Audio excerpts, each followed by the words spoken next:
So, hey there, guys. I did the poll, and everybody said they wanted me to show you how I make mandalas.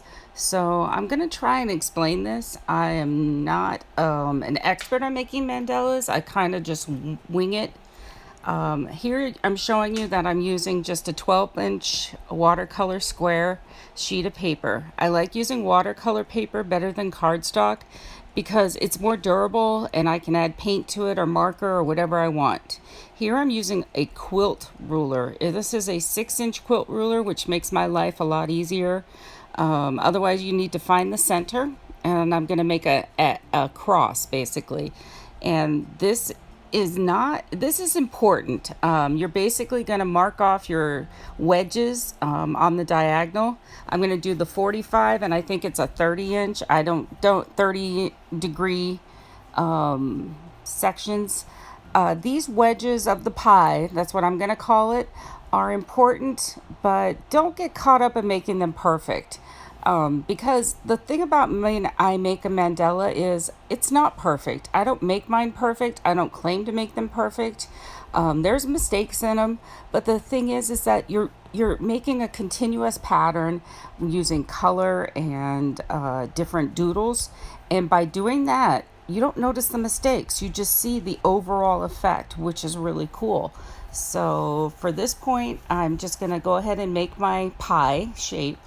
And I do this part in pencil so that it can be erased or colored over easily. And then from there, I'm going to go ahead and start working in colored gel pens or markers. And I want you to know that I do use the micron size 0.5, and I use a 0.8 size black permanent ink pen.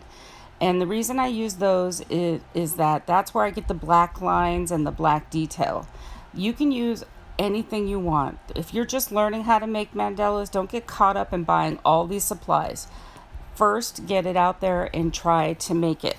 So I'll be back in a minute and we'll discuss what I use next. I have a special ruler that I use to make my circles, and I want to show you that.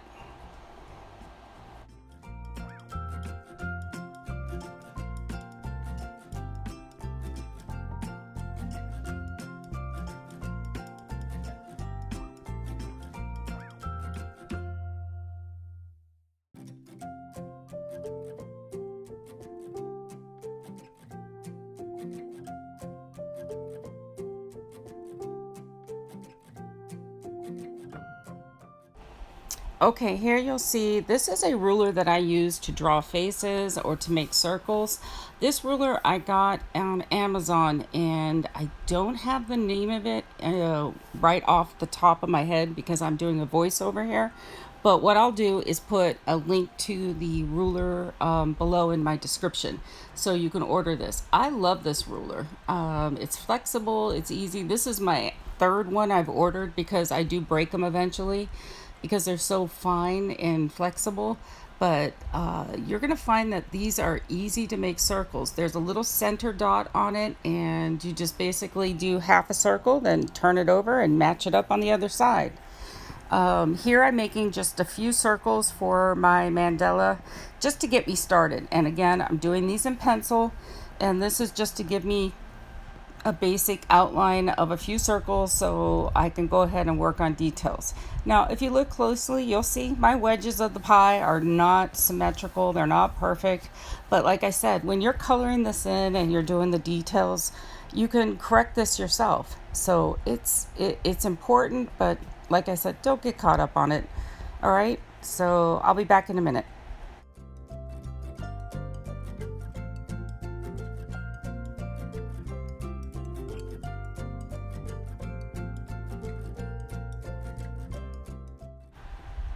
Okay, so there's my black micron point 0.5 pen that I use the most. I'd say I have a few of these on hand. And there's the jelly roll pens. Now, here's an example of a few mandalas that I did. As you can see, when it's colored in, it looks amazing. And do you see that this is off center? Believe me, there's mistakes in it. Here's a very old one. I haven't even finished. I did this one directly on black with the jelly roll pens. And it's really simple, but it looks complicated. And this is one I just did recently. This is a combination of marker and the Jelly Roll pens and the black micron. Here's the Arteza Twee markers. I just got these. And of course, the Sharpie neons. I love the Sharpie neon markers. And this is a very, very old mandala, one of the first I ever did. And this was basically just making patterns and doing them. This is what I'm currently working on. And as you get towards the outside of the mandala, it takes a lot longer because you're doing fine detail work, but you're doing it on a larger section. So the centers are the easy part, but working towards the end, it takes a lot longer. So here you can see I'm just kind of outlining that circle in the middle. Now, when you start your mandalas, you can do it one of two ways. You can work in different colors throughout and color it as you go, or you can do the whole outline in black and then go back in and color it and then touch up your black. For me, I like to work in color as I go, kind of get a feel for what I'm doing in the design. So I'll draw a little bit with the jelly rolls and then I'll go back and color them. Now, at this point too, if you don't like one of the colors you're using, you can easily color over it with a marker or with one of the jelly rolls. And if you really make a boo-boo, take the black micron and go over it and make it a shading part. Because with these mandalas, you're looking for like an optical illusion. That's what I think of when I do it. So you're basically taking geometric shapes and you're continually repeating them around the circle. So I work on the same thing. Now, be careful you don't get dizzy because sometimes I'm doing the angles. I'm skipping every other line. So it's easy for me to get confused, and I have made a mistake and done the wrong pattern. And covering that up is a little bit hard. But when I finish doing this, I'll outline a little bit, I'll color it in, I'll get an idea of the shading. And here I'm showing you that in the center of the mandala, you'll see that after I color it in, I go back with the black micron or a black jelly roll, and then I go back with the white Posca or the white jelly roll. And those fine markers are going to give you some shading and some highlights or some pops in it. I also like to use a gold jelly roll or a gold fine-tipped marker. I have a really good one from Deco Art that I use. But as you can see, it's just basically taking those lines of the pie and connecting lines. And I don't use a ruler. I don't measure what I do, and I do it in permanent ink. So take your time, put some music on, listen to a book, and just keep working continuously around the circle. And as you're doing this, you'll find out where your pie shapes, those little pieces of the wedge, might be a little off. And you can correct those pieces that are off with your lines. As you see, it's kind of more on one side than the other. Just make your tip shift over. You can correct your lines as you're going because those lines won't exist once the mandala is done. The only thing that you'll see is the pattern. And already you can see by, sorry, my allergies are really bad. Already you can see by the lines that I'm doing here that the pattern's beginning to emerge. Now, don't forget to use small, round petals of the mandala, and then use some sharp, angled lines. And don't forget to add a few circles in there, because later on you're going to add design details with the black micron pen. So I'm going to be quiet and let you watch me work around the circle for a little while, and then I'll be back.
For this section, you're going to see that what I did was I put a dot halfway down the line to the next line, and that made it easy for me to find my guide, so I just draw a straight line. Then I took and put another dot halfway between that dot and the bottom of the line. It sounds funny when I'm trying to explain it, but I hope that makes sense to you. It's just that, like I said, when you're working on this, you can't look at it and get confused. And by making the dot, it makes it simple for me to make my designs a little more detailed. After I'm done with this, I'm going to decide what parts of it will be colored, what parts of it are going to save later to use for design work or maybe something else.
At this point, I'm pretty much going to stop this here because I want you to go ahead and get caught up.